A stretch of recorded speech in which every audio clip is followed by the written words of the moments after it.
what you did. Mow my grass, pull weeds, sound locked up and drink beer. Sounds amazing. Anyone else want to top that one? Brooke? I You've got- partied for 3 days straight. Now I'm 3 days. partied out. Started 75 hard today. So it's time to get it on. Nice. Wow. Who's in for a 75 hard experience? Who's it? Who's on? Don't like it's gone. I'll say yes. Dean, you had your hand up. What'd you do? We spent a lot of time on the lake this weekend, Saturday and yesterday. Which lake? We went to Weaver all time, or Willard, but Willard Bay. That's cool. I hung out with children that were way younger than me and realized I can't hang with most people anymore. I'm like the old man, get off my lawn. I need to get home and get to bed by 9. You kids are driving me crazy. All right, let's hear what bucket fills. What are we filling? Where's? I don't know where she's at, but I'll fill some buckets. So I just want to fill buckets. I got so many kind messages and texts and Facebook messages and memories and all the fun things popped up for my birthday. So thanks for making an old gal feel special. That being said, We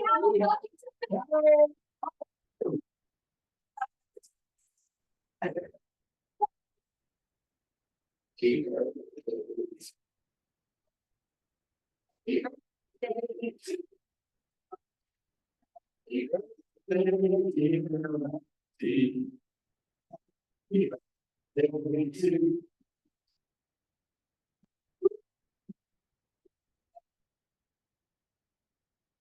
Thank you. I got these. I didn't even know I Yeah. was. I love it. Thank you. They're so cute. what Is that a picture of Right. you? Yeah. So close. Dolly worked. Okay. in They your did do my hair a little later today. in your 35 years of living on this earth, Yes. roughly, what is the thing that stands out the most? Oh, you know, what I will say that I spent, because I had just a lot of, like, I was really home all weekend. And spent a lot of time with just my family, and I think that it just really boils down to like who you surround yourself with is so important. Marcy, who just left, who I've been friends with since 5th grade, posted a picture of me and I was like, oh man, if I could go back and tell that little 13-year-old, like, your life turns out really cool and you don't have to try so hard to just do the things, like surround yourself with great people and it's going to take care of itself. So that's it.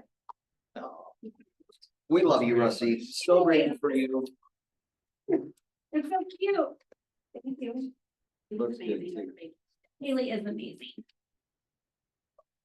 I cannot fill Rusty's bucket enough for how wonderful she is and how much. I think the cool thing about Rusty is the kindness that she exudes, but how she makes you feel every time you're around. Oh, You are like thanks. number one. every time. Thanks, Rusty. My like goal in life is to just always leave people better than I found them, like in every conversation. So hopefully you feel that way. I would say she's successful. Wouldn't you, Chris? I would. Chris is crying in the back.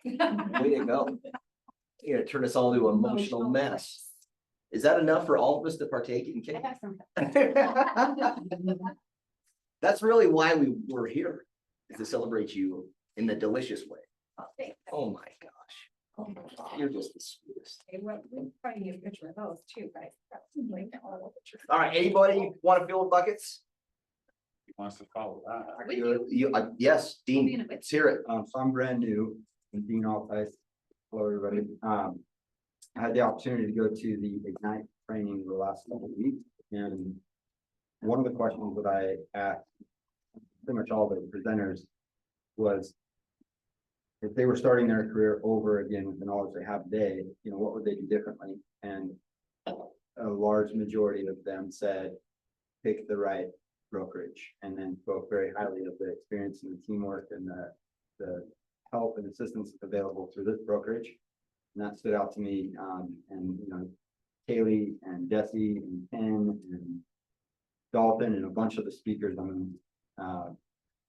I was very impressed with just their genuine desire to help new agents get off to a successful start. So I'm appreciative and grateful for that. Oh, that's cool. Love it. Are those shorts though? Yeah. You wearing today, bro? Cover your eyes. Little vitamin D, never hurt anybody. Hey, yeah. All right, anybody else moving forward? All right, we got wants and needs. Does anybody else with better handwriting want to take over this portion? Oh, Sorry. what? As I take out some, but. The best. Then Bradley can actually read it when he has the recap together. All right, what do we got? Listings, buyers, what do you need? I've got a listing in Salt Lake, a condo, 2 bedroom, no, 1 bedroom, 1 bath, sorry. 1 bedroom, 1 bath, 722 square feet. It's Well- adorable. It's $295. Cute adorbs. Cute, adorbs, way cute. It's 7th East, 200 South. It's secure building. They've got secure parking and in Salt Lake. Yes.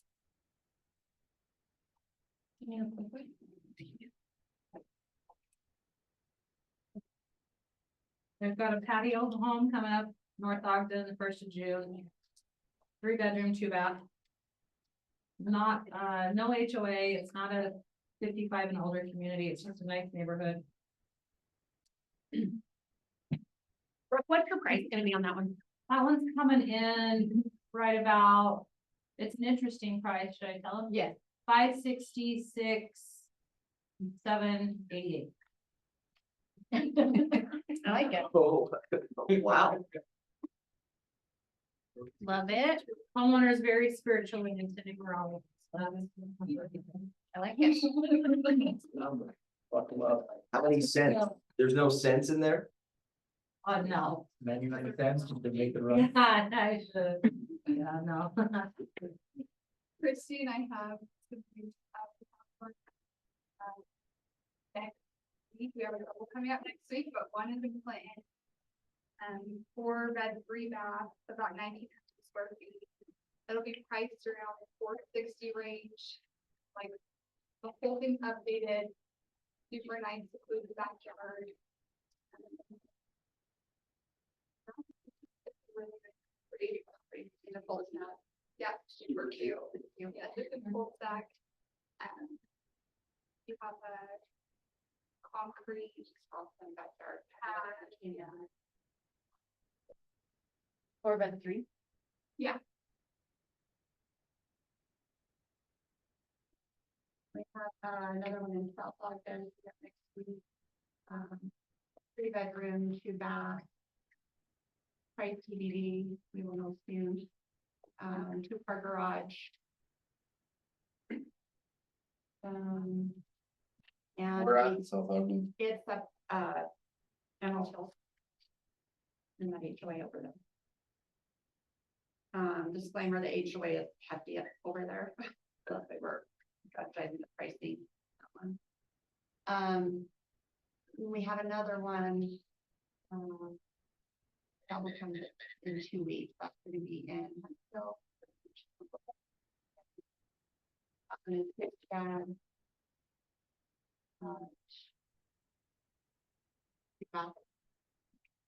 That one's gonna be in the 9, the middle and left hand view. And as soon as weather cooperates, we will have our land hitting. And money for story.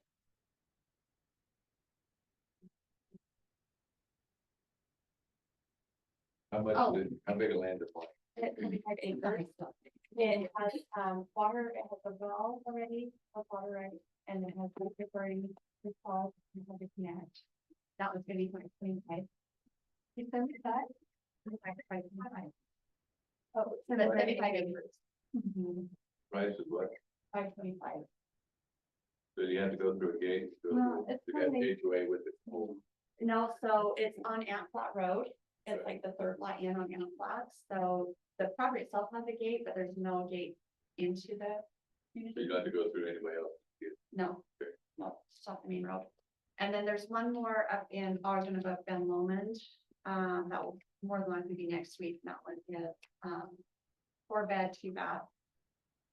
1 car, you know, 1 carport. It could be a drive side out the door. and price TBD, but probably high threes-ish.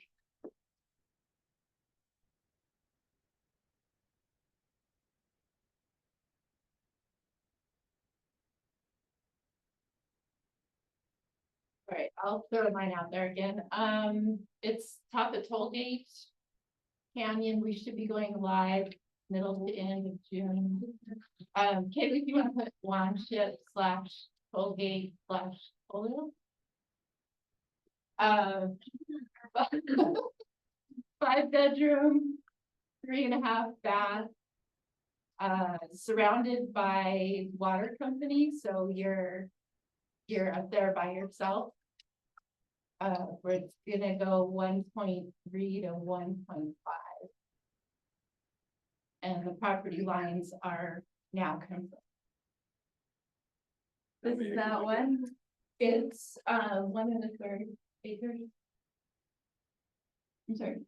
Oh, this is that one where we were talking about. It's the one we've been dealing with for the last 18 months. Nice. You're doing so great. It looks way better than Tim's. Yeah. That's all that matters.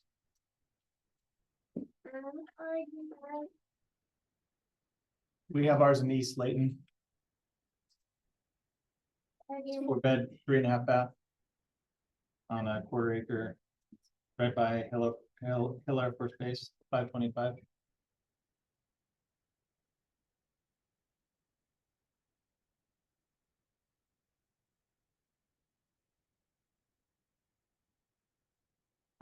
I've got one coming up this weekend, Brigham City, about 2,500 square feet, 5 beds, 2 bathrooms. It is, all new flooring, pretty much. The bathroom flooring is the only thing that's gonna be original on it. And then, new paint all over too, brand new appliances, pretty much across the board. It'll be in the low floors.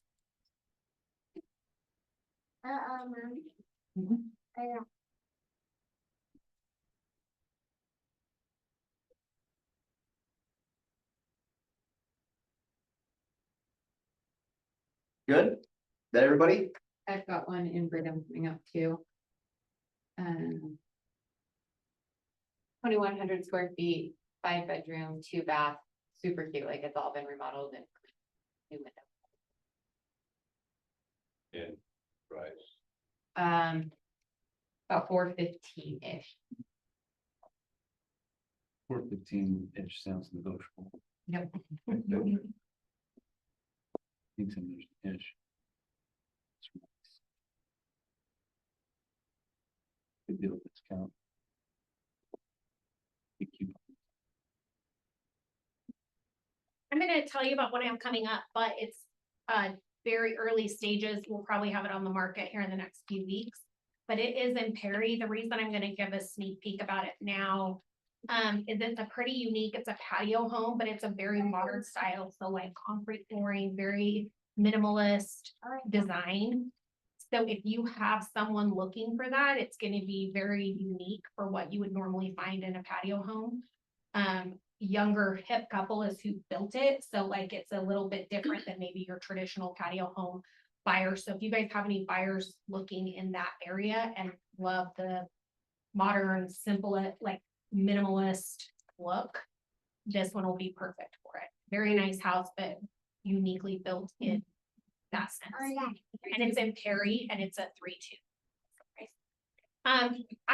That one, we're still like, I'm not even gonna throw anything out because we're still talking through it, but Bring your own price. bring your own price.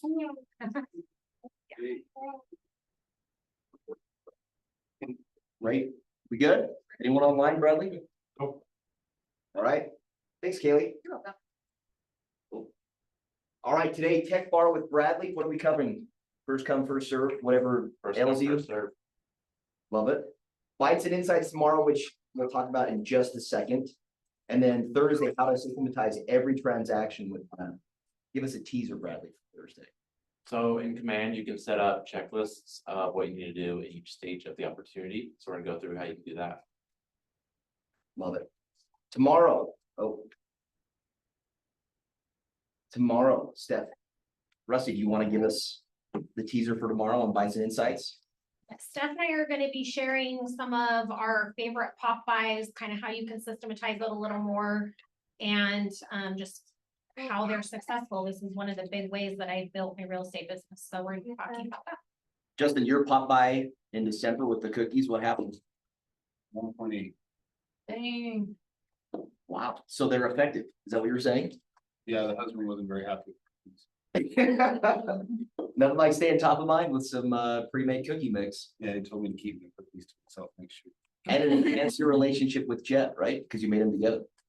Yep, Did you really make it? I can cook. I got some skills, I just don't show them off like you do. You should. All right, Allison, give us the rundown, what's happening in 1 week. We paint the town red the first week in June. We're gonna do lots of trainings. I think every day that week there's trainings. Can we zoom in on those? We could try Zoom. It's hard. Zoom's hard just. I know, the, cause I'm doing a lot of stuff in command. Oh, gotcha. What time is it? Or is it 10:30 to? I think it's 10:30. Sweet. Good? Oh, And if you guys have a house, actually, like all your listings that you guys have up there, then we'll wanna get as many open houses as we can too, so you guys have. awesome. All right. We're officially locked and loaded. Everybody get all their clients invited. You guys ready? Justin, you've been doing your party pumps? Get that swole going. How do we sign up for this? Vinci know? Yeah, let Vinci know. Then let me see. There you go. That works. There used to be a scanner, but are we still allowed? to- Okay. All right. KW Cares. Shauna, do you want to add something about the KW Cares? We're nearing the home stretch, so if you haven't already donated to our goal of $888, we'd absolutely love to have you do that. If we make the goal, we get a training session with Mo herself. If you want to continue to donate throughout your real estate career, you can actually set up donating through command. For every closing, you can designate a percentage or a dollar amount to be donated to KW Cares. Awesome. Chris, do we have an idea of how close we are to $888? We are not close, We are not close. But we could get there to do but we can get there, you guys, we can do it. We have what? 4 days. 4 days. All right. We beat Park City. What is Park City at? We don't- They're there. They're there. Yeah. Yeah. All right, we got this. Mega Age Camp, who's signed up? I know the prices go up end of next week. Are you guys planning on attending San Antonio? Dalton, did you get your ticket? Yes. Locked and loaded. Jason, Clyde, Oh, we're going to. did anybody need a scan? Oh.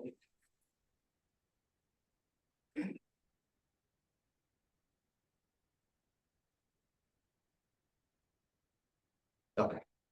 Awesome. I'll talk about this. Okay, go ahead, Missy. One of the things that, so the board of directors, as you guys know, there's several of us in this office on the board of directors, and DOMI. We've talked a lot about safety apps and how, what those might look like, and there's another one that's really popular, but it's a huge expense to do it, and this one we found, which is more affordable, and our association voted to have this be a free service for our members. So there is going to be a launch training, which is tomorrow at 10 a.m. on Zoom. And you can scan to sign up for the training in that top QR code. And the bottom one is where you can scan to sign up for DOMI itself. So what this is, and this is, you're going to have access to criminal background checks. So if someone calls you, it's a reverse lookup type of a phone number. Again, it will be free. It gives you safety tools, prospect, and then also if anybody wants to do prospecting power, they're going to tell you how to utilize that for a safety feature, but there are also some built-in lead generation, which are totally optional. If anybody's interested in those, you can for a fee add into your DOMI registration. But as an NWAR member, you get the free basic service, which includes so many lookups a month, that kind of stuff. So we talk a lot about realtor safety and being able to double check like who is actually on the other end of the call that's calling you, that's saying they want to meet you. And so this is just a free safety feature that we're gonna have. That's brought to you from Northern Wasatch. Which will help a lot on those weird out of area things too. Yeah, I think it's gonna be super helpful. So that's it. Thank you. Please remain TCPA, yes? If you need the promo code on that, it's NWAR and then 25.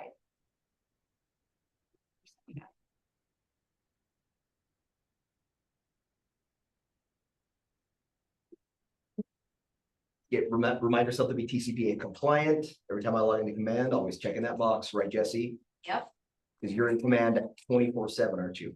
Yes, I You am. love it. Bradley's crying somewhere. I do love it. All right. Okay, I'm gonna be very cautious, not to mention, You want me to come mark it out for you? yes, will you please do that? All right, our cultural icon.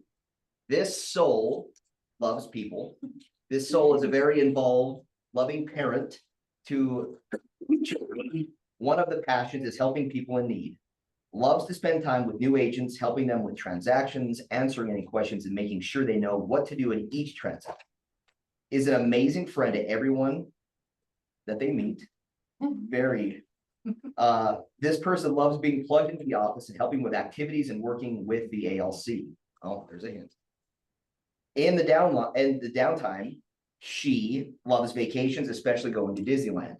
She built her business on being herself, being kind, and making friends. She is everyone's cheerleader and loves to see people succeed. She is one of 6 girls in her family and enjoys spending time volunteering at school events and being a part of the PTA. Ironically, today she's helping her graduated daughter pool party. Any guesses? Oh, Claudia does so much to support the Market Center, from being a member of the ALC to teaching our agents and team meeting, and we are lucky to be in business with her. Jason, will you come up here and accept the cultural icon winner for Claudia? Claudia, we love you. We know you're on Zoom. We love you so much. Thanks, Mark. You really didn't do anything, but thank you for representing your better half in this team meeting. All right. Okay. All right, production, Gary Keller Production Award. This person has been with KW since 2022 and lives in Uinta with a friend and dog, and the dog Hickok. Graduated from Bonneville High School and services the northern Utah area. He is retired from the WCSO as a lieutenant, where he survived being shot 5 times. Wow. Along with being an amazing real estate agent, he is also the commander of the SLC County Gang Task Force. As a retired SWAT team hostage negotiator, he has been nationally trained to successfully negotiate under extreme stressful situations and is amazing at negotiating deals for his clients. That's pretty cool. April was his highest production month with 4 transactions. He closed 1 listing and 3 buyers for a total of 3.5 million in sales volume. Nice work. We're happy to be in business with you. Any guesses? No. Chris? Nope. Nate Hutchinson. Big hand. Cool. Shot 5 times. That's insane. I did not know that. That's actually really cool. All right, let's run through this. I'm super excited to hear from Rusty today on. By the way, What's that? I just wondered if they told them to move out of the way when people shoot at you. I don't know if I would ask that question, but you know, whatever. Maybe too soon. I bet he'd love to discuss it with you, Justin. Well, after hours in the parking lot. Yeah. What do I do after hours? Yeah, first thing in the morning when things are just, you know, little time, where anger can't like seep in. All right, let's run through this. I'm excited to hear from Rusty today, specifically on the disc. All right. Big round of applause for Jalen on his first closing. First listing with KW Success, Anna and Jessica Woodward. Our cappers, Mikkel, my man, Nate Hutchinson, which obviously after his month, and Trevor Shepard, who is killing black bears in Canada, Canada ran. All right, top listing individual, Ken, is Ken here? So cool, and Cheryl, who is inviting me to play peanut games. All right, top close units by individuals, Nathan Hutchinson, obviously, Kevin Ivins, and Lee. All right, Christie, come on up. Top teams listings taken. So cool. Everyone looking at. Thank you. Top teams, the Bergner team, didn't see them. Connect Homes, you might as well just stay up here. Just do some stretches up here, Pilates, whatever. Larson and Bagby Real Estate.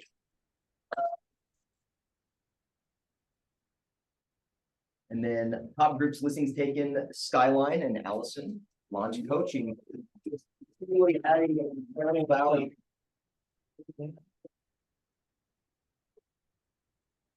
You might as well stay up here. Closed units. Launch coaching as well. Big hand, Julian Brett and the Bear Felt. $1 million a month, this is cool, how big this is. Nate Hutchinson, Kevin Ivins, Michael Layton, Marcia, the Bergner team, Connection Homes, oh. Come on up again, Christy, no big deal, like I said, just stay up here. Larson, Bagby, launch coaching, Julian Brett, and the Bear Phillips team. And Skyline. And Skyline, so.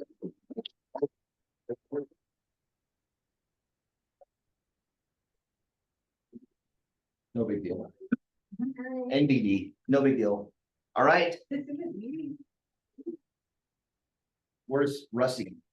I'm now honored to turn the time over to our sweet birthday girl, Rusty. She Disappeared. The magic trick. She's gotta go to her entrance. Better be good. the magic trick just having me take, what's that? Just gotta roll. We can check. Do it. Favorite thing about Rusty while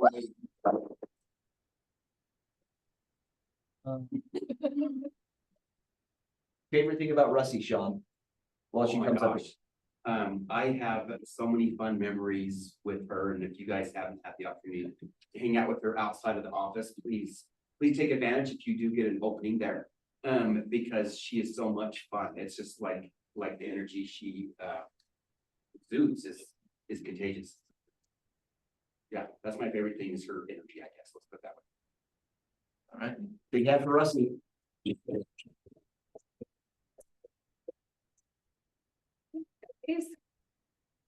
Tim, do you want to help me pass out?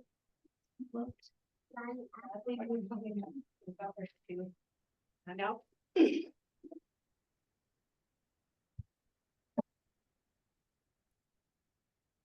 Well, I also brought birthday treats because remember when you're in school and you're a little kid and you get to bring treats for your birthday?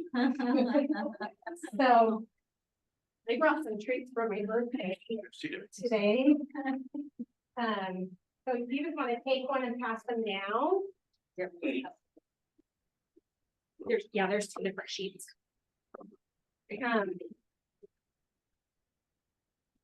I feel like, and you guys know this about me, but I feel like as we get older, there becomes this weird like shame, or not even shame, but like just this weird attitude around your birthday and aging. And there is so often one of the my birthday message that I send out is, what are you doing to celebrate you this? Like that's the message I basically send to everybody. And it is sad to me how often I get back, oh, at this age, you don't celebrate anymore. Or, oh, you know, we're just working. And I'm like, my response is always, I hope you take time to find something fun and meaningful in your day, because the reality is each day really is a gift that's given to us. And if we don't embrace it as such, like how sad for us to be living a life that we don't want to celebrate the fact that we're alive and that we made it another, another trip around the sun, so they say. So anyway, we're gonna talk today, and I gave you a handout because I think it's easier to have a handout to make some notes on, but this is the first one, and then here's the second one, just in case they got out of whack. But today we're gonna talk about mastering the DISC personality types in real estate. And one thing that I just want you to make note of right here is made with Gamma. So we've been talking a ton about AI. So I had a DISC class already, and I had an outline for that class, but it needed a refresh. The content, and I just wanted it refreshed. So I put my content in ChatGPT and had it recreate an outline for me. And then I took that outline and I dropped it into Gamma and asked Gamma to create a presentation for me. And all of this, I learned, it was the first time I've ever done it in Gamma. And I did learn some things that are going to take a little more time to refine. And then I just got to the point where I was like, I don't want to refine this anymore, so I'm just going to leave it. And then we'll see how some of those things I would have had spent more time on, I could create rules around it so that it would create it in a way that I want it to. But has anybody ever spent way too much time on a presentation, getting things ready, and you're like, this won't sit here right, and I have the wrong image, and you're just messing around with it for far too long. So by the time you get to where your presentation's ready to go, you know the content, you're ready to present, but you're super frustrated because you spent all this time creating a presentation for it that still is just kind of like, meh, just like still lackluster. This took me, even with making some edits, less than probably about 40 minutes. And if I had not made any edits, it would have been done in like less than 7 minutes. It takes a minute to content create and you're searching through it. So one of the big things that I feel like we're doing a good job, and I want to make sure that you guys are seeing us embracing that as well, is AI is here. The future is here now. And if we don't start using it, like as I was using this, I thought, man, what an easy way to quickly update, because today's all about DISC, right? So what an easy way to have an outline of what your buyer consultation is going to look like, but literally ask ChatGPT to rewrite this tailored to a DI personality or a CI personality or whatever, and then put it into Gamma and create a custom presentation that is geared to that personality and how they're going to feel, right? So today we're going to be talking about mastering the DISC personality specifically in real estate. So our journey we're going to go through is understanding the fundamentals, like learning the core personality types that drive human behavior, identifying client types and what those patterns would look like for prospects and clients. We're going to talk about how we need to tailor our communication to customize our approach, and then we're going to do some real world application. So the 4 DISC, is everybody familiar with the DISC analysis? So if you haven't done a DISC analysis, I was going to put a link to one, and I didn't. So there's just, you can search free DISC assessment, and you can take a free one. If you want to take, there's a couple more that are in depth. We have access to one called an inner matrix link, which comes back with, I think, like 25 or 30 pages. So it talks about the DISC, but it talks a lot about your secondary styles within the DISC as well. So if anybody's interested in taking that, just let me know and we can put a little list together, and I can send out the intermetrics one for you, which is a little more in depth. But the 4 basic DISC types, number 1 is dominant. So the first DISC type, these are known as our drivers, right? So a dominant DISC type is going to be, it's decisive, direct. D personalities are very results driven. These clients value efficiency and bottom line results. That is what a driver is looking for. So a D driver, you think about that, it's a dominant personality. As we go through each one of these personality types, I want you to kind of think through, we're going to dive into each one of them a little deeper too, but I want you to think about, who are the drivers in your life? Who are the people that are very decisive, they're direct, they're results driven? Who are those people? They value bottom line. That's really where they're at. I is influential. So these are people oriented people. These are your lovers. These are your influencers. They're people oriented, they're enthusiastic, they're persuasive. They thrive in social interaction and emotional connection. So knowing who your influencers are, your I people, they're energetic, they thrive off of human engagement and social ability. When I think about an I personality, I think of the people who are fueled by the energy in a room. You walk into a room and it fuels you and it makes you feel good about being there and you're excited and those are your people and you can't wait to go love on the people. These are your eyes, your influencers. If they had something cool happen, they're going to tell you about it. They want to know, like, if they went and had a great experience, they're very experience driven. If they had a great experience, they're going to tell you a lot about it. They're talkers, right? So these are your influential, is the I in DISC. Your S is for steady. So these are your supportive, your patient, your loyal people. These clients seek stability and harmony in transactions. So your S's tend to be a little bit more sensitive. They are going to, they want to feel good about it. They are supportive. They're very patient people, but they very much seek harmony. So when you're thinking of the S's that you know in your life, who are those people that they're just steady, they're loyal, and then they seek harmony. They don't like conflict. Directness can sometimes be an issue. Those are your S people. And then your C is conscientious. So these people are your analytical, your detail-oriented, they're very precise. They value accuracy and logical processes. So your C people are going to be the people who love a good spreadsheet, right? They love a good spreadsheet. They like facts. They like data. If you start talking to a C about how something feels, they're not going to relate to this, right? They're very analytical. They actually do want to see the graphs that you're talking about. If you quote a statistic, they're going to want to know, where did the statistic come from? And then Okay. go down the YouTube route.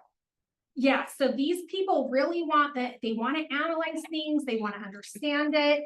They value accuracy. They like logic. They are very logical thinkers. So that's just kind of your oversight of the 4 DISC personalities. Also, I did try to add some men in. They added him later and he's very large. But all my slides were women. So I said, hey, add some males into the slides.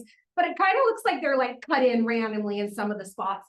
This one I had to redo 3 times. Also, if you don't like the look of something first, you can just click a little button that says make it more visually appealing, which is very cool. And then it will make it more visually appealing. And you can say whether you like it or not. It's really, I'm not to, I know this isn't a gamma class, but I do think it's important because it's something that we're working on. So when you're looking to spot your different types through the DISC, your body language is going to be important. A D or your drivers, your dominant personality, they're going to stand tall. They make direct eye contact. Eye gestures, they're very animated, right? They're excited people. Your C types are relaxed and they maintain posture.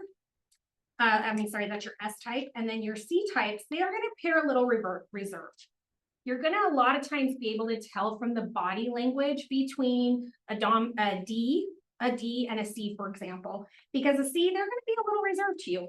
They're going to probably stand back a little bit. They're observing, they're seeing, what are you talking about? Are you valid? Do they want to believe what you have to say? Where a D personality is going to be like, Mikkel, you get what I'm talking about, right? Can we have results on that? And they're going to be more, not in your face, but they're going to be more direct eye contact, tall, good posture, eyes all over the place with their gestures. These people speak with their hands a lot. And then again, C is just more kind of, they're relaxed, but good posture. They're listening. They're probably leaning in to hear how they feel about something. There's that sensitive piece. Communication style, D types speak directly and quickly. You can typically know you're working with a D based on the pace and the directness of their conversation. I is going to be the story. So the I wants to bring you on a journey. They're an influencer, remember? So they're going to talk to you about the experience of it. They're going to interject a lot of real world experience. We're going to talk about working with the different personality types. And we'll talk about some ways around that. S types are listeners. They're going to listen really intently to what you're saying. They're gonna lean into the conversation. They're gonna listen to see how you felt. They're gonna see how they feel in the situation. They're sensitive to mood. So that's you listening attentively as their communication style. They're gonna definitely listen probably more than they speak in the S world. If C is the dominant personality trait, they're gonna be asking a lot of detailed questions. They're not gonna want vagueness. They're not gonna want the funny thing, whenever I quote a statistic, I'm like, and 85% of all statistics are made up. And that changes every time I say it, because I never remember what I said the last time. But it really is like I think it's funny. An S person would not think or a C does not think that's that funny. Because they actually want to know the data. Wait, what is the actual percentage? You say it's made up, but what percentage is actually made up? So they're going to ask a lot of questions. They're very detail oriented. Their decision process, D's decide rapidly. They are not going to have a problem making decisions, right or wrong. They're going to make the decision. They're going to more go off the cuff, make the decision they feel is right, and they're going to move directly forward with action. That's your decision process. I's are the type to follow their gut feelings. So the I's just, how's it going to feel? How does it feel in your gut? They're very intuitive most of the time. They're going to listen to their gut. That's how they're going to make decisions. They're going to make them more on gut feelings. D is going to act through logic and in a way of how they feel at the time. I is going to be acting with feeling and intuition. The logic can be right in front of them, but if it doesn't feel good, they're not going to make a decision based on that. C types are going to consult others. Remember, they like harmony. So if you're dealing with a C, they're not going to make a decision right that second. They're probably going to want to consult some other people. They're going to maybe want to gather more data. They're going to ask you what you think they should do. This is going to be that C type personality.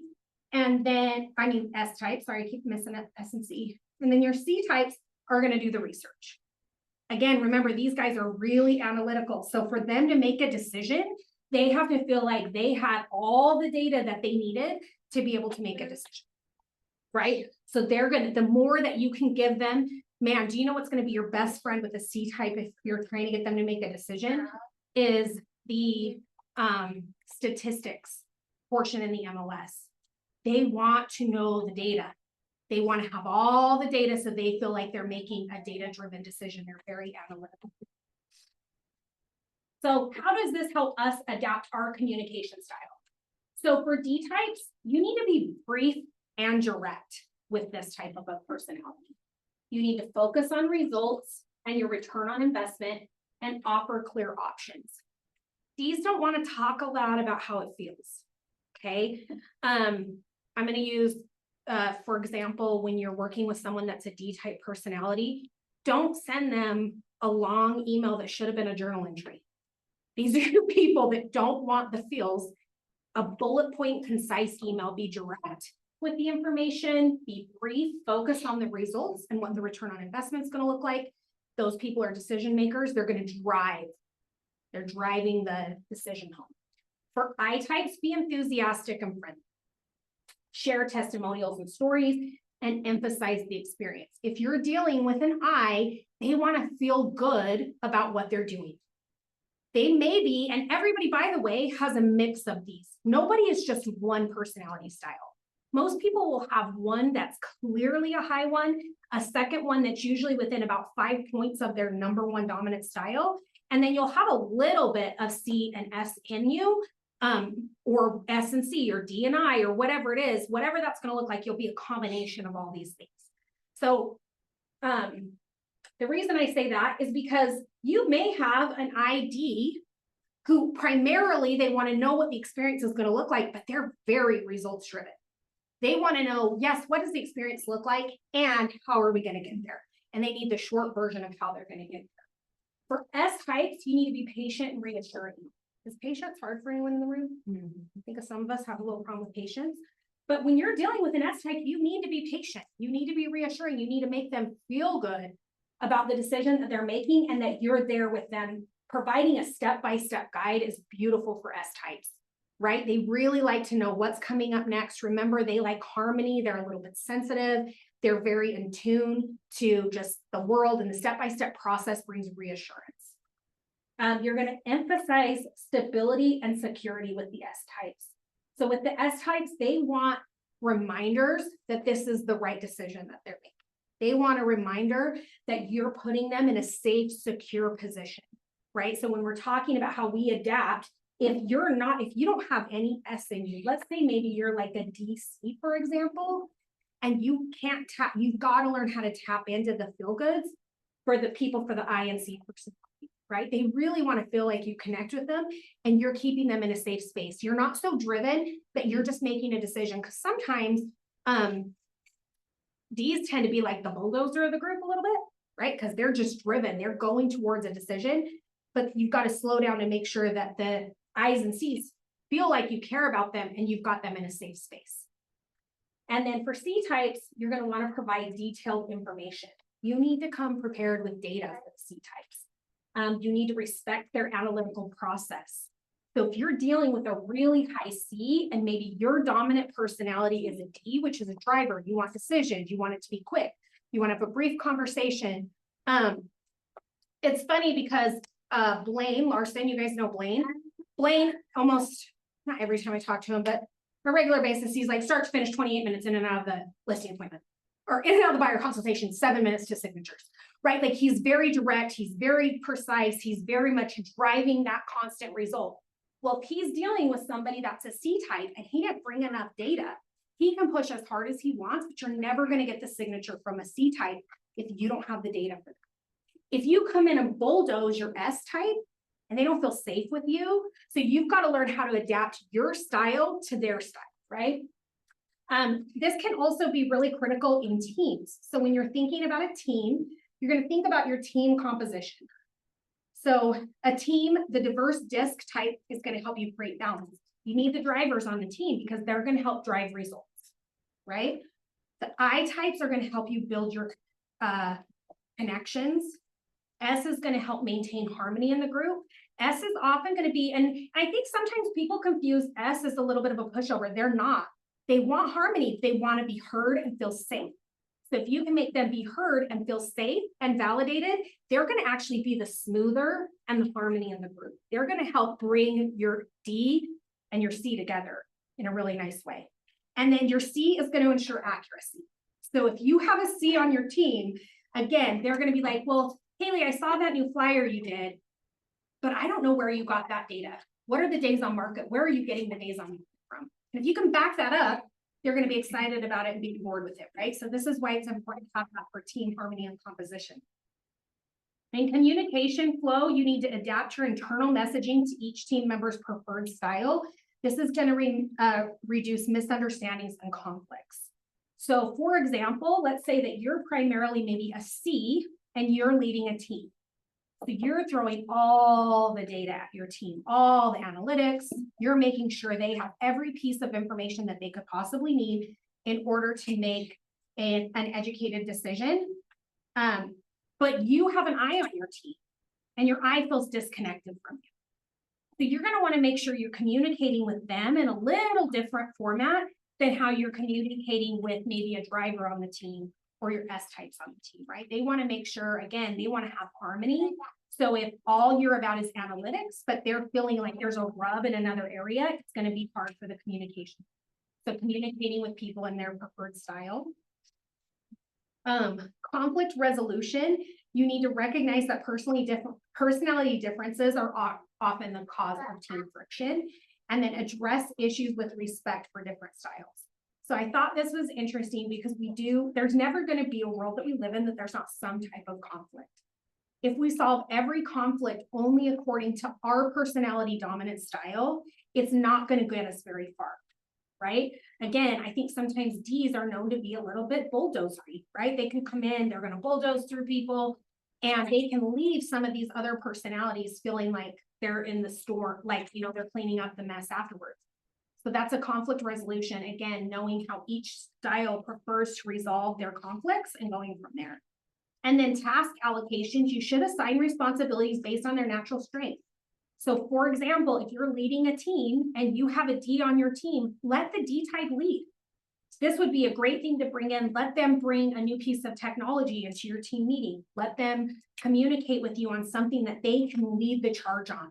Whatever that looks like, maybe they want to revamp or there's an event happening and the Ds can lead. So let your D types lead, let your I types be your presenters, right? They're going to get people engaged. I's are really engaging. They can really get people to like come out of their shell a little bit because I's are going through life. They're having fun. They want to have fun in life and they're influential. And so they want to influence other people to do the same. So let your I's present, let your C types support, or your S types. Oh my gosh. Let your S types support. So again, S wants to feel they're going to be a great cheerleader. They're a little bit sensitive. They want harmony. So you're going to want to make sure that you let them support and that you let them know how important that role is for them to be part of the team as a supporting member of the team. And then for C is going to analyze. Let them analyze to their little heart's desire what you want them to do. This is going to help your team be a lot more well-rounded if you're working in a team. Switching through to real estate scenarios. So in buyer consultations, why would it be important? And I would love some feedback here. Why would it be important to adjust your pace and detail level based on the disc type of personality that you're working with in a buyer consultation? So let's say that you have a C type that's going to be buying a house and sees their dominant style. And your dominant style is a D. And so you come in and you're just direct and precise, which the C is going to appreciate, right? Because they like data, they like to analyze it, but you don't bring any statistics on what they would be looking for in a house. And you are just bringing in, sign the offer, you're going to make an offer in 3 days, you're going to see 4 houses, and they don't understand the why behind it. Some things to bring into this would be maybe how many on average homes do people look at, right? Would that be helpful information for a C type? What's the average, even though price per square foot, we know it doesn't necessarily matter, but would that be helpful information for a C type to see? Hey, in this size area type of home, you can count on paying around X to X, right? So that information is going to be really helpful. In a buyer consultation, also, if you are an I and you're dealing with a D, and I feel like a lot of times D and I kind of go together, but if you're an I and you're coming in and you're just like telling all the stories and you're making them feel really good and you're really enthusiastic and you're excited, but it's going on too long, you're going to drive the D crazy, right? They want to come in, they want to make a decision, they're working with you or they're not, and you've got to make sure you can speak to them in the language that they can understand, okay? Same thing, if a C, an S, let's say you have an S buyer, what do they want? They want security. They want reassurance. They want to feel like you see them and you understand why they're sitting in that room. And if you come in and you're being really direct and precise and you're being very quick with them and you're not giving them their safety net, they're not going to feel safe to work with, right? So thinking through your buyer consultation, it's also important to mirror and match. Right? So if you're in a room with somebody and they're they're talking quickly, they're very direct, they've got an agenda. Hey, here's the 3 things I need to figure out today before I know if we're going to work together. You are most likely dealing with a D, right? So if you speak slowly and you talk about all the feelings and you talk about all the 10 steps to get you, which the S is going to love the 10-step process, right?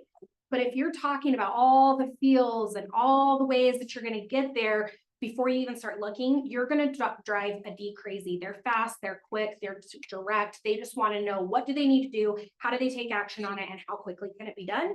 And what is the result going to look like? Right? So when you're doing your buyer consultation, make sure you're mirroring and matching things.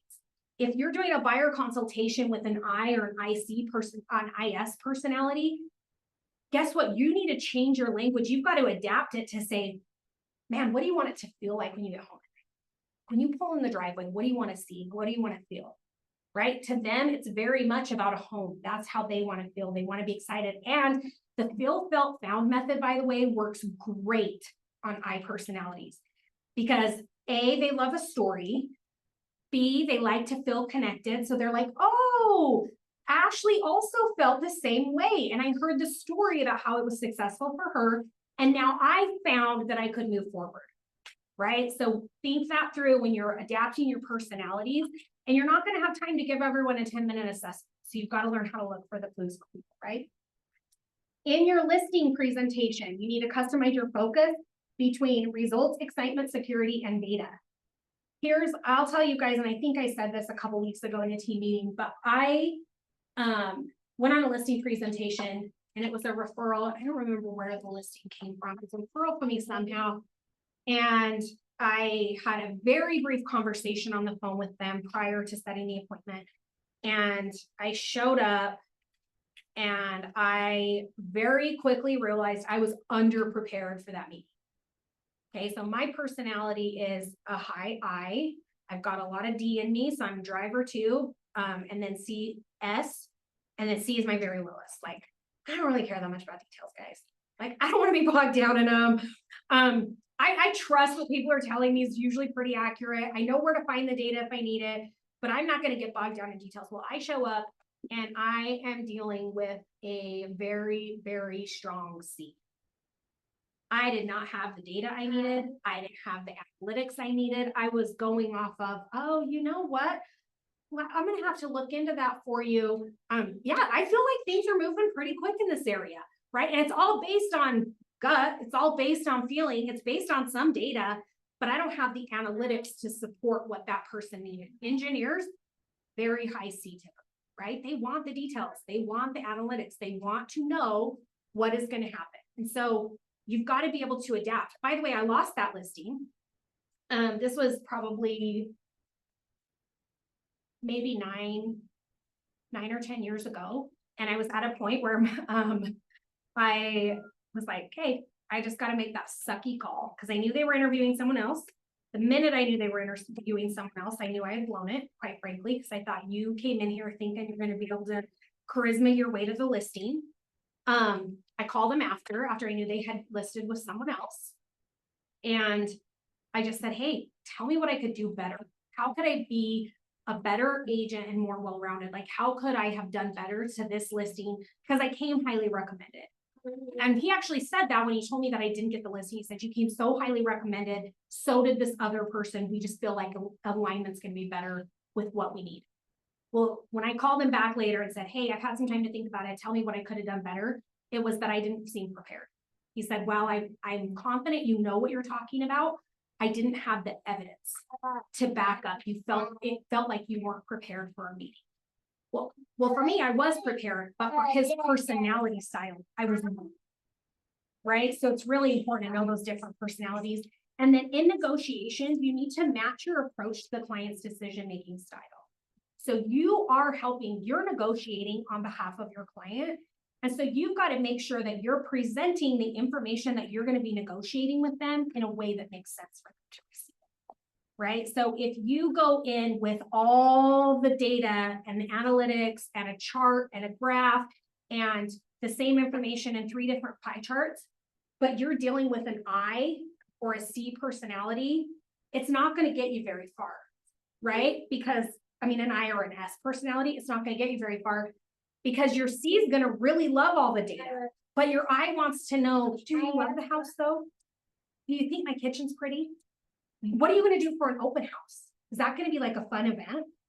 Right? And it's not saying one type is better than the other, but you have to recognize it because again, you can come in with all the data, but Jason may not care at all about the data. Actually, you probably would care more about it. And Claudia wouldn't. Claudia would be like, that's cool. Should I have fresh flowers out on the table when I come over? So you're dealing with different personalities all the time. So you've really got to be a bit of a chameleon. And especially in negotiations too. Again, you've got to be able to speak to people the way that they want to be spoken to and that the way that they understand. When you think of DISC, think of it almost as like a second language, right? If you're learning a second language, you can kind of understand it sometimes, but you may not be able to speak it fluently. So start working on how can you speak that language. Because why is it so important to get it right? Allison says this all the time, actually. So the golden rule is treat others the way you want to be treated. But the platinum rule is treat others the way they want to be treated, right? That's why it's so important to get this right. You getting this right or not could be the difference between you actually getting a transaction or a client signed or not, right? So first thing you've got to do is understand your own type. That's your first step. understand how you're wired and know that the way we're wired naturally is gonna happen. I saw a study the other day, and I don't have the data, so I'm sorry for the C's in the room. But it was when I was doing some research for this class, and it was talking about that your personality, your natural ability, and your natural style is built into you and almost never, ever changes after 24, which was older than I thought, because your personality and your mindset is actually much younger. It's when you're like 6 or 7, your brain has technically developed its core beliefs. But up until about the age of 24, your brain is still adapting, and it can actually change some of the natural behavior styles up until that age if you're working on it consistently. After about 24, it is no longer going to be a natural behavior. You can change, because I hate when people are like, people don't change. You know, if he was a jerk before, he's a jerk now. People can change, but it is very much against their natural ability. If anyone's ever taken a KPA with us and you've gotten back your list of results on a KPA and you were kind of bummed because you were like, oh, I want it to be a high end, whatever. People was like, did I fail?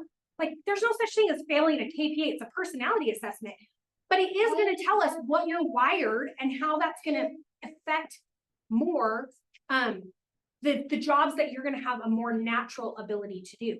It's never going to tell you you can't do something.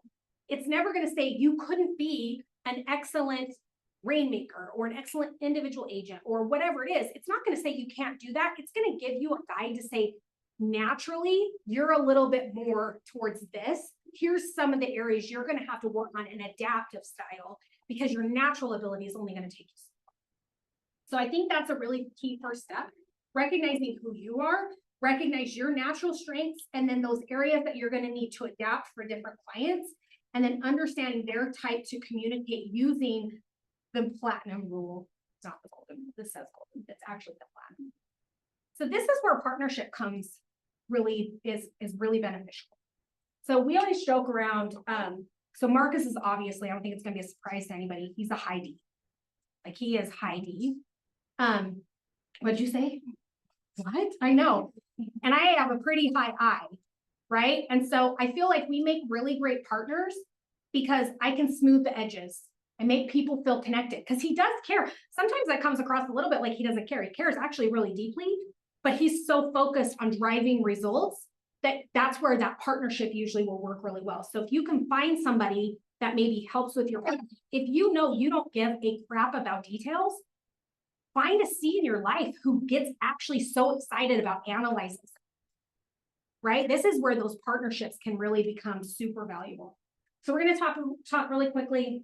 I think I have a few more minutes, but about D type. So D, okay, this is one of the ones that I could not get Gamma to do what I wanted to do, and it actually did piss me off. So it is this. Why do we have all these half words? Okay, it's fine. I just had to move on because I didn't have time to keep messing with it. But anyway, so your D type, they value time. They prioritize efficiency and punctuality. Do not be late if you're meeting with a D. It's very rude. It's rude to be late for anybody, but for particularly a D, you cut into their time. They're not giving you the 7 minutes back at the end of your call. You are ending on time. So they prioritize efficiency and punctuality. They challenge the status quo. So they're constantly pushing for change and innovation. The D are the drivers of the world, right? They're constantly pushing for change, innovation. They want to know if we're doing something right now, how can we do it more effectively in less time? Just because the status quo says one thing doesn't mean it has to be. These people tend to be a little bit rule breakers sometimes. Bottom line organized, they keep the goals and results front and center. The conversation with the D is going to sometimes be, they don't actually care that much about if something got in the way of the results. It's going to bring it back, but did we get the result we thought we were going to achieve from this, right? So they're bottom line organizers. They're innovative. They think creatively of way to solve problems. This is where a C personality can help a D a lot, right? Because the D is pretty innovative. They like to be creative, but if they've got some C in them, they also want to know that their analytics and their statistics are right too. They don't want to just drive forward for a result without knowing the data and understanding it. They often overstep authority. These just do. They tend to kind of go, they take control beyond their limits sometimes. They're just, again, this is sometimes like the rule breakers of the group.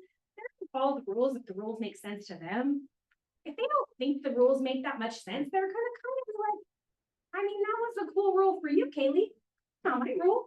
That's yours, right? So they tend to overstep authority sometimes. Guys, D's, they take on too many tasks at once sometimes. We are seriously undefeatable. Like, we can do it all. D's are just gonna drive. There's no such thing as no very much in their world. They just sometimes take on too many tasks. They attempt too much. They can be a little bit argumentative. They can come across as a little bit confrontational sometimes. What? I don't know what that is, but somebody killed baby. Argumentative attitude, they can come across as confrontational. I don't think they necessarily need to mean to feel confrontational, but sometimes the directness feels confrontational. Directness feels confrontational, especially to your C's. Your C's they're sensitive. They want harmony in their world. And if a D is very direct and a D's like, I'm just getting things done. Just doing what I said I was gonna do. I'm just driving results out here.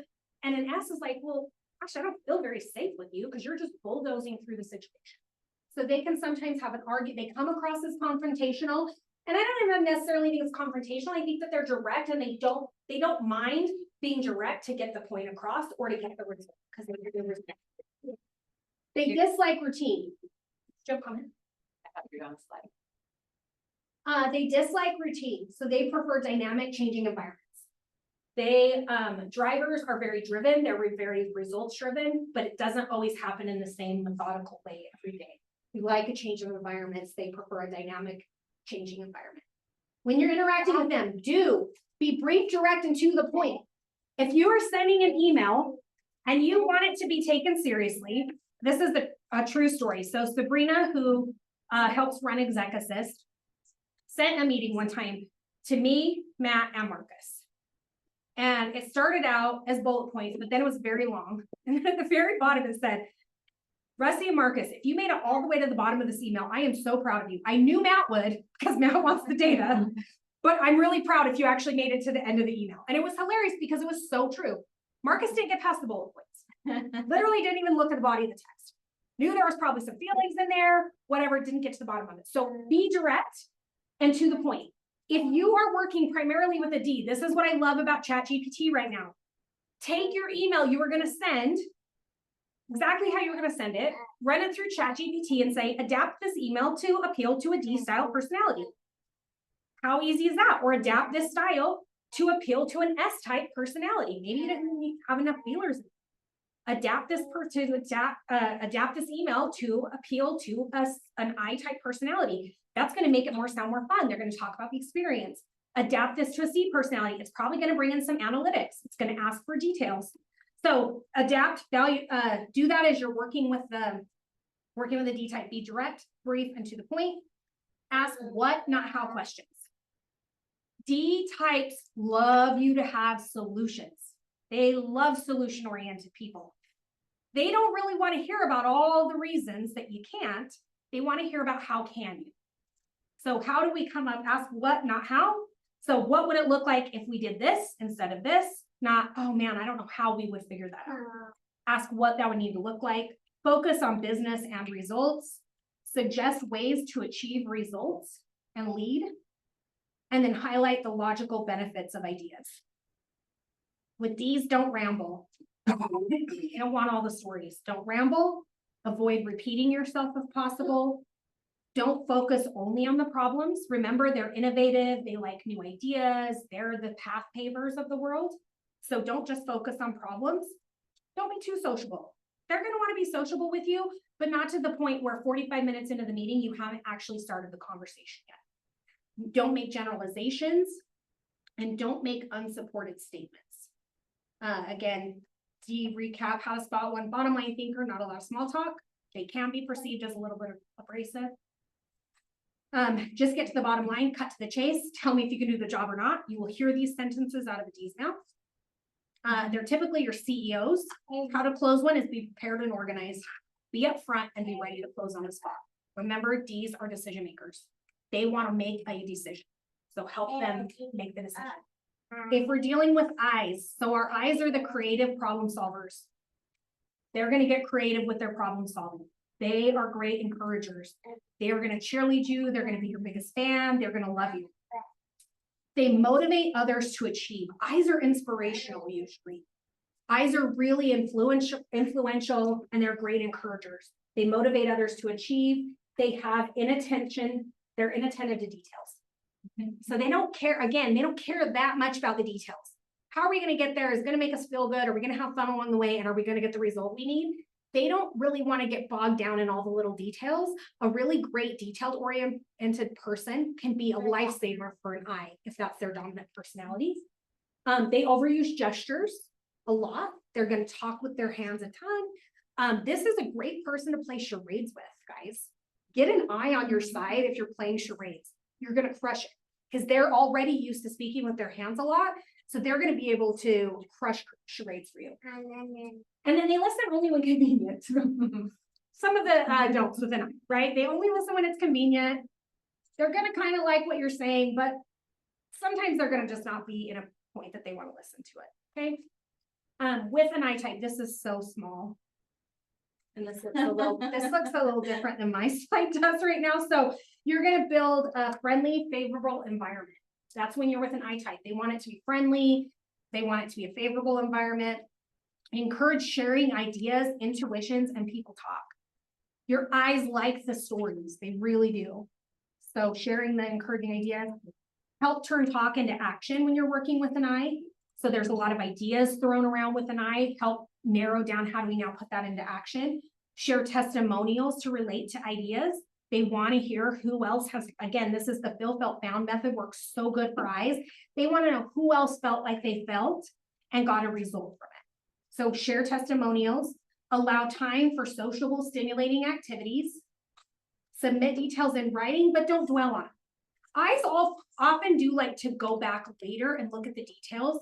So give them an email or something to refer back to, but don't dwell on all the details. Don't get bogged down in the details with an eye. Help them see the vision. Don't get bogged down in the details. Develop a participative relationship. They want to be an active participant in what you're doing. They want to feel included. These don'ts are so small. Don't eliminate social time. If you have an eye in your life, chances are probably one of their love languages is also quality time.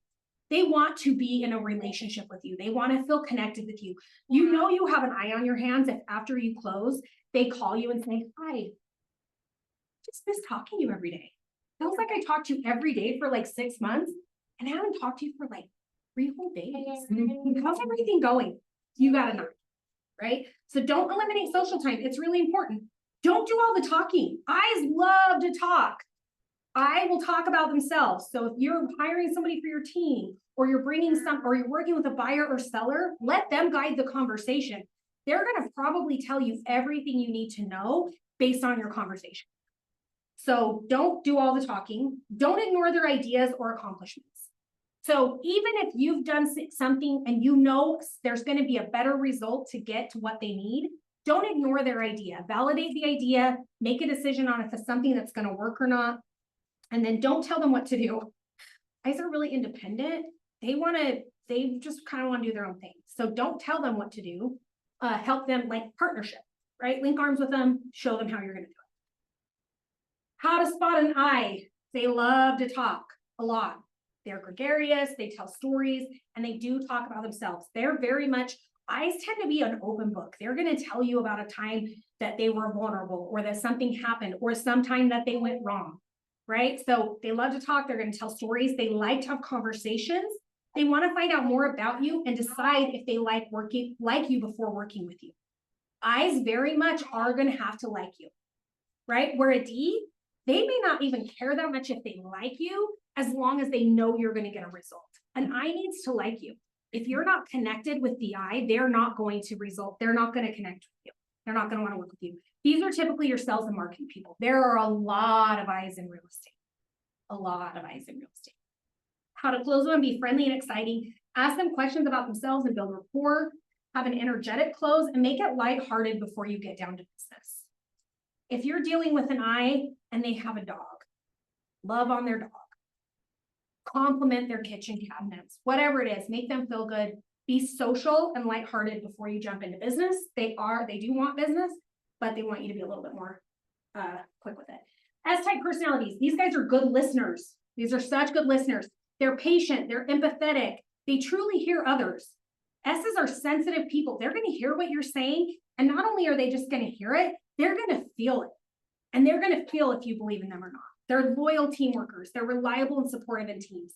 S-type personalities are loyal. They're supportive. They want to support the team. They like that harmony. Conflict reconciler with the R down on the other. So I'm sorry about that, guys. They're skilled at bringing peace and understanding.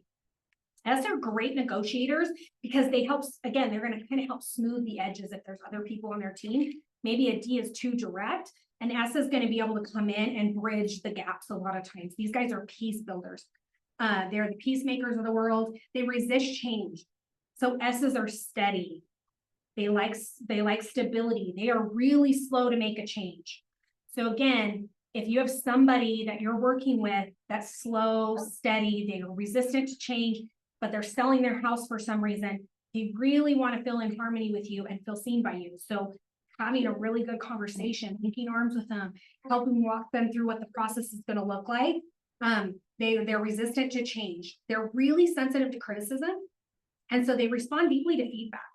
So when you are giving feedback, if you have a C-type seller, for example, and you ask them on a scale of 1 to 10, how direct do you want me to be with your feedback? But you know they're an S, and even if they tell you, oh, I mean, maybe like a 9 or 10, buffer it down, guys. Give it to them at like a 6 level.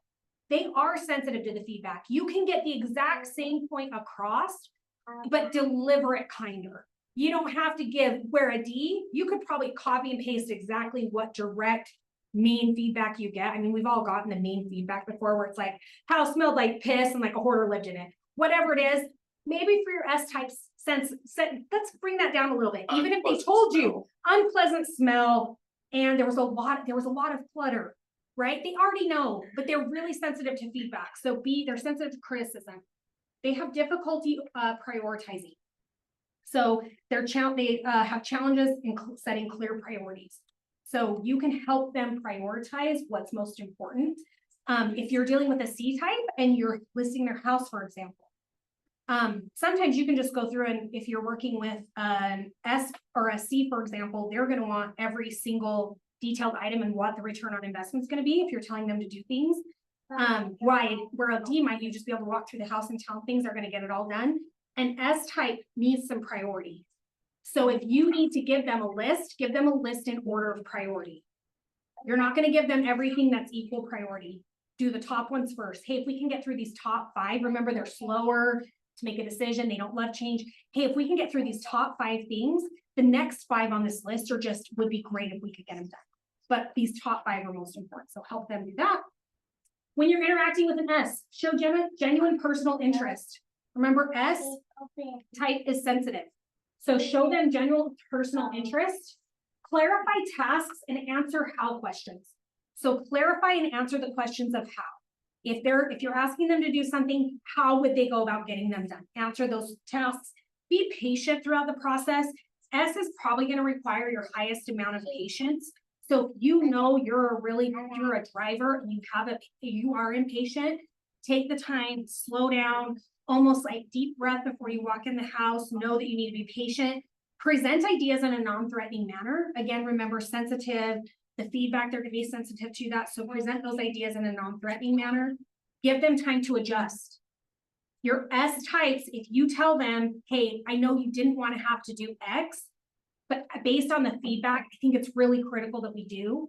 Don't expect them to make a decision that night before you walk out the door. Hey, I'm going to give you some time to think about it.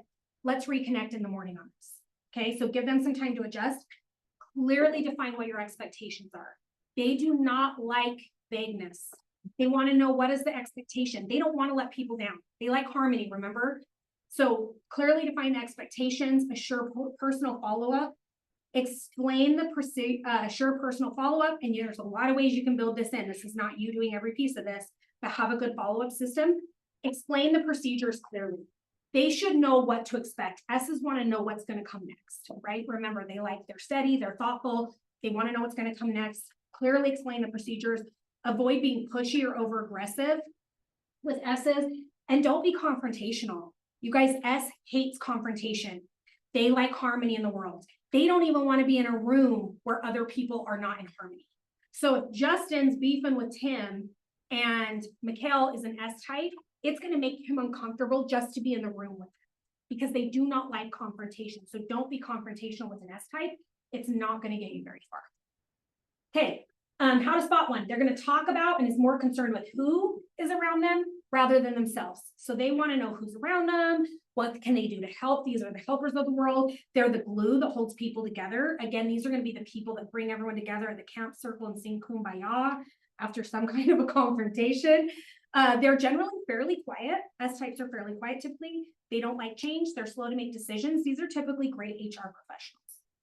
How to close one. So don't scare them away with numbers or really exciting things. Provide them with a planned out step-by-step approach, proving an effective and streamlined process.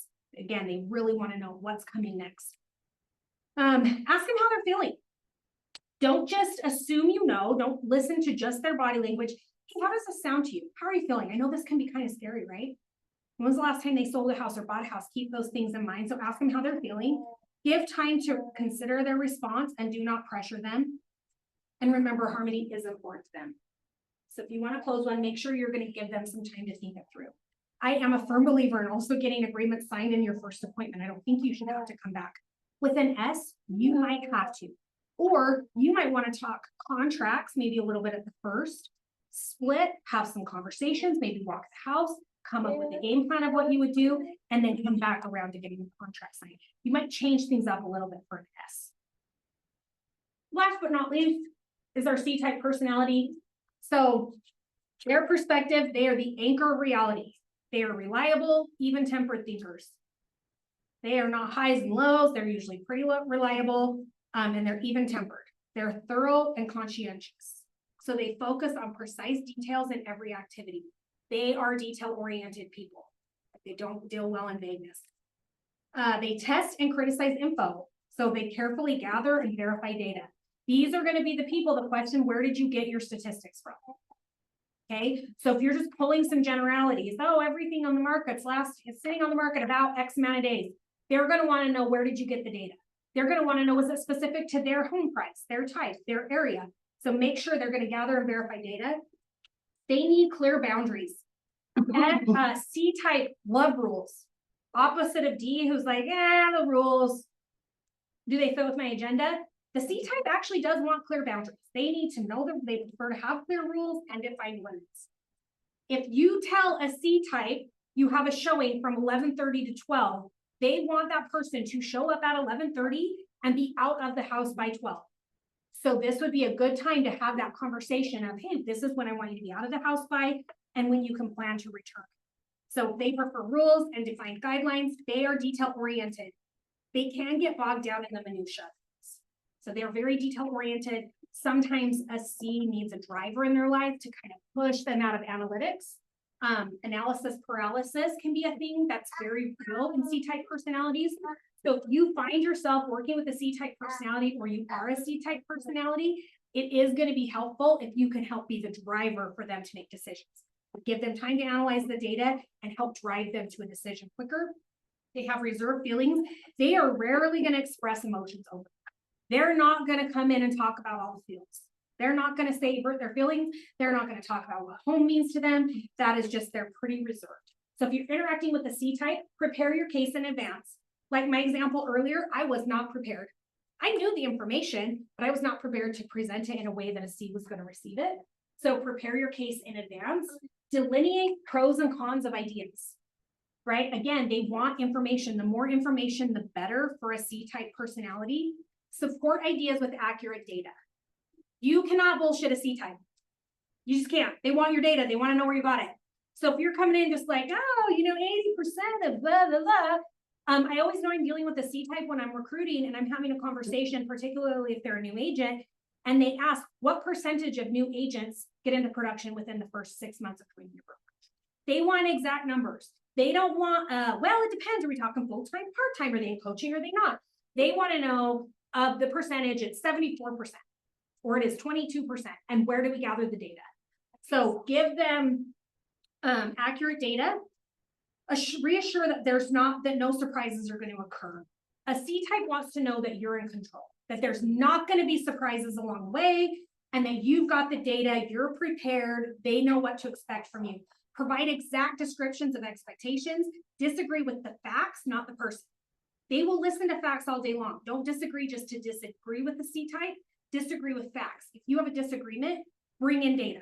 This is where you're going to win with them. Don't refuse to explain ideas. If you do, you will lose all credibility. And don't answer questions vaguely. Be very specific with the C-type. They want specifics. C-type recap, how we're going to spot them. They're thorough and proper. They are the reader of the contracts. Has anyone ever sat in a buyer consultation and sat quietly for 15 minutes while they read all 6 about a pages of the closing? contract or a closing? A closing. It's so bad. Yeah, they don't want your title person just to point where they should sign. So maybe that would be good information to give them, right? Like, hey, these are C-type all the way. They're going to actually want to read it. Let's make sure we plan a little extra time in the closing, right? So give them, they're the readers of the contracts.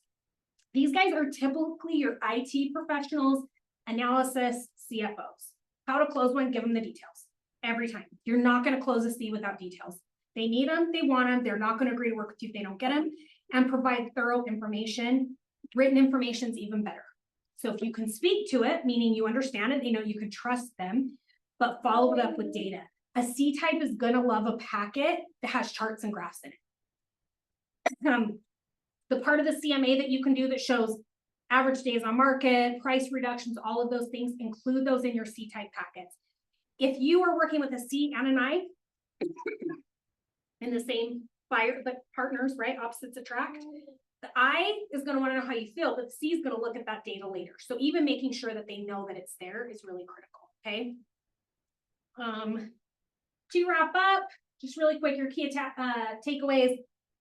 Flex your style to match each client. Again, remember the platinum rule, not the golden rule. I think we tend to fall a lot to the golden rule. Well, if you're an I, you feel like everyone's going to want to know how you're feeling. A D doesn't actually care that much. A C just wants the data, and an S just wants to feel like you're connected. They're a little bit sensitive.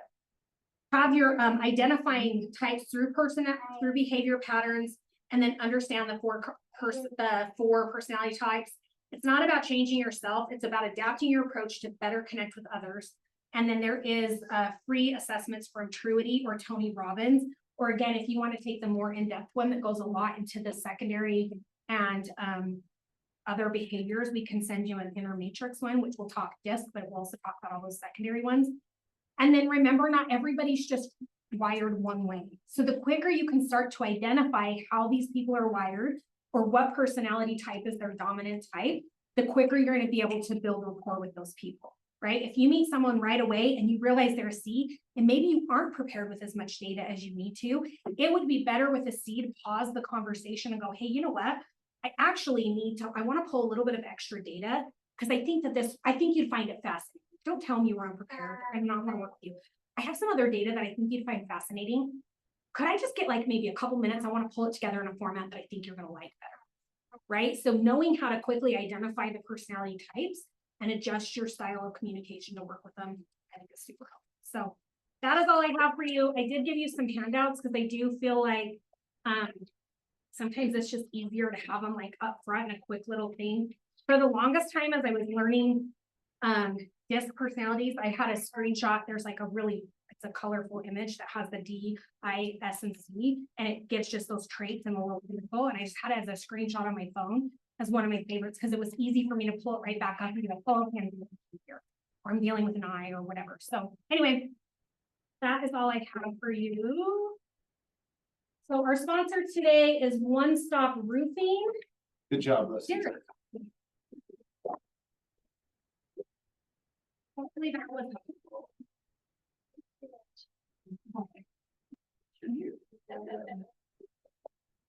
Hey, how are you? Good, yourself? Good afternoon, everybody. If you could take these and just pass them along. Yeah, how's it going? Hey there. Let's see. So, just pass it along, make sure everybody gets a flyer. Here with One Stop Roofing. I just want to get an idea of who I'm speaking with. What kind of volume is everybody doing in the room in terms of transactions? Several a month, just getting started, dozens a month? Make sure. Okay, out of the transactions you do, how many of those need something about the roof addressed, whether it's because of the buyer's underwriter, the buyer, curb appeal? How many would you say? 30%. 30%? Really? Okay. What are some challenges that you guys have with roofers you've worked with before, people you work with currently, so on and so forth? What are some of the challenges or areas where you guys are let down? I think sometimes it's, timing, right? We're normally having a roof evaluated in the situation, Okay, so, sometimes deadlines are timing. okay. Can you give me a common example of, Common example would be an inspector goes out, says that they may want to have the roof evaluated or gives an estimated time remaining on the roof. yes, Seller wants a professional to back that up, Yes. just an inspector for a roofer actually specifically to come out. okay, And sometimes it can be a challenge getting an appointment and then also getting it done in time for closing. which it does. Gotcha. So in that kind of scenario, are you looking at a week you need something done, 2 weeks you need something done Yeah, usually it's 2 weeks is gonna be your maximum time. before closing? Yeah. Okay, Cause you figure a typical closing's about 20 to 30 days. yeah. Sometimes it's 45. So by the time you get around to the roof, you're looking at a couple weeks on the generous end. So you challenges in getting someone to go inspect it and then being able to get the job done in an expedient amount of time. Okay, so anyone that calls me, I'll do a free inspection anywhere here in northern Utah. I'm in South Ogden, so I prefer to stay in Weber and Davis counties. I do have guys in Utah County that I can send for inspections down that way. Happy to drive to Logan, Corinne, Tremont, all that stuff. I can usually get somewhere that day, the next day, within 2 days. It's pretty easy to do. As far as the roof, once we have the go ahead and we have a deposit, we're usually looking at that week or the very next week. So especially if you're someone I know and have worked with before, and the owner knows your name, it's like, hey, this is a deal coming from so-and-so Realtor. That's real easy to be like, hey, can we get this one in on Monday? I'm picking up a check on Friday, whatever. That's one thing we are really good about is getting in a lot of roofs in a week. What we would love is we would have more people like yourselves that bring us consistent business, because we can get 8 roofs coming through in a week and then we don't have anything for 2 weeks. So that's kind of what we're looking to do in terms of foster relationships. What are some other challenges that you might have?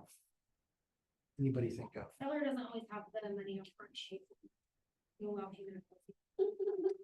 Yes, and I know that can take a lot of different forms, so we would want to have conversation with whoever the title company is on the deal, buyer and seller agents, those sort of things to make sure that we're in a position where we're going to get paid at closing. We do need to collect some kind of deposit, generally do 50%. We have done less in other scenarios, but that one kind of depends on where we're at, how many jobs are floating, all this and all that. Because we can't extend ourselves too far, we got to pay labor pretty much right away. Materials, we have 30 days before we have to pay for materials through a roofing warehouse. So that's a little bit delayed. But the main thing is we got to pay labor. So we need a good 30%, sometimes 50% deposit just to make sure we're not overextending ourselves too far. But that's something we're definitely open to, is if roof's getting closed within 30 days and we're getting paid out of the closing table funds, as long as everything's in place for us to secure our interests, we're open to that. Another thing, you don't always need a full tear off and replacement. A lot of times you do, but sometimes the roof can be repaired. Sometimes we can put just an overlay of shingles over it. I had a client that flips a lot of homes. He had a rental in Tooele he was selling.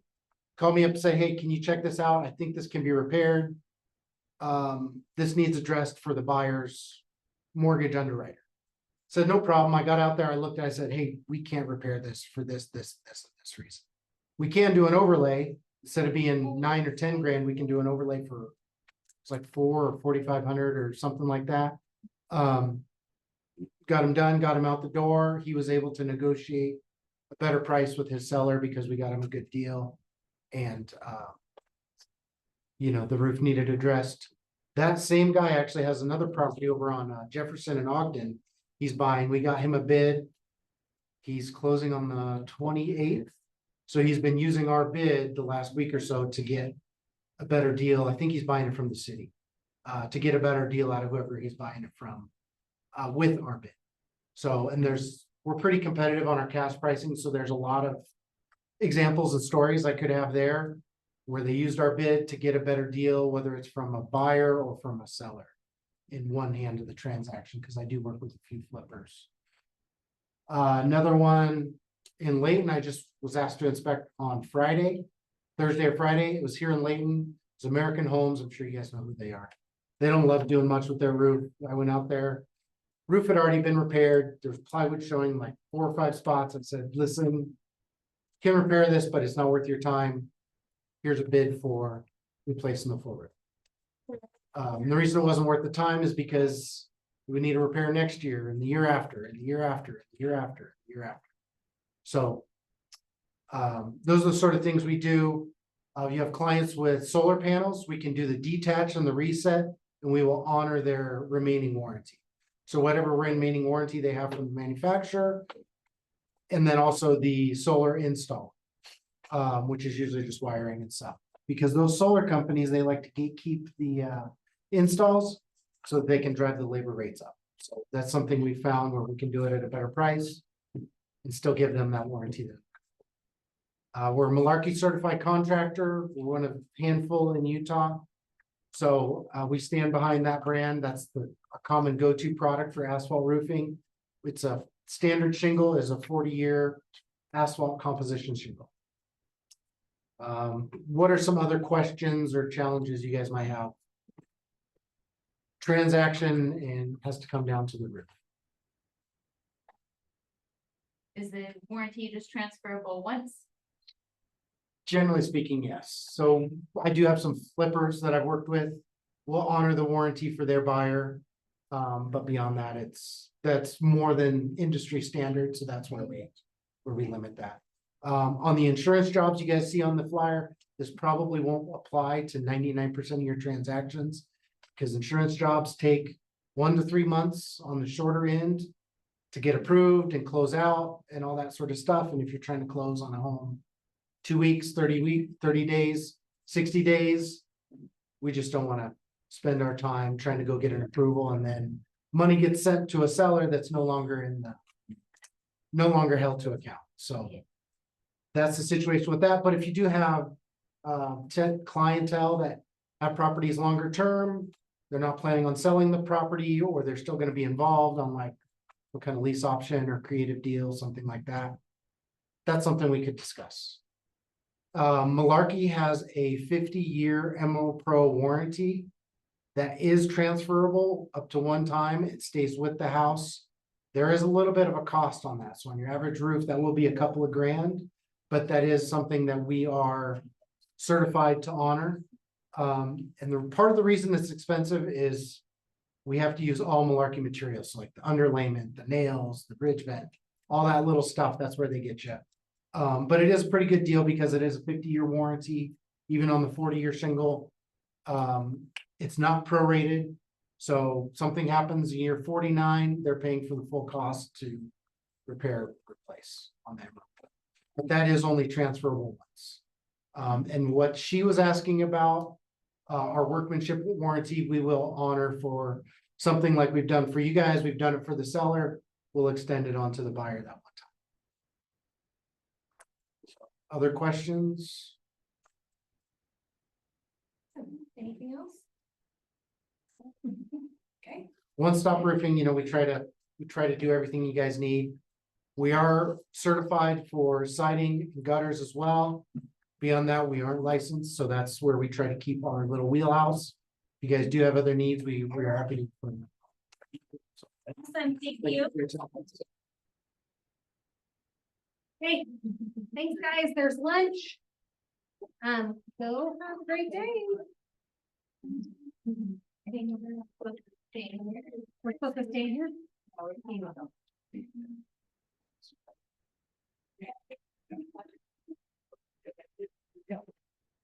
No, I think you can. Oh, okay. Maybe not. Oh, the ones tomorrow with the board.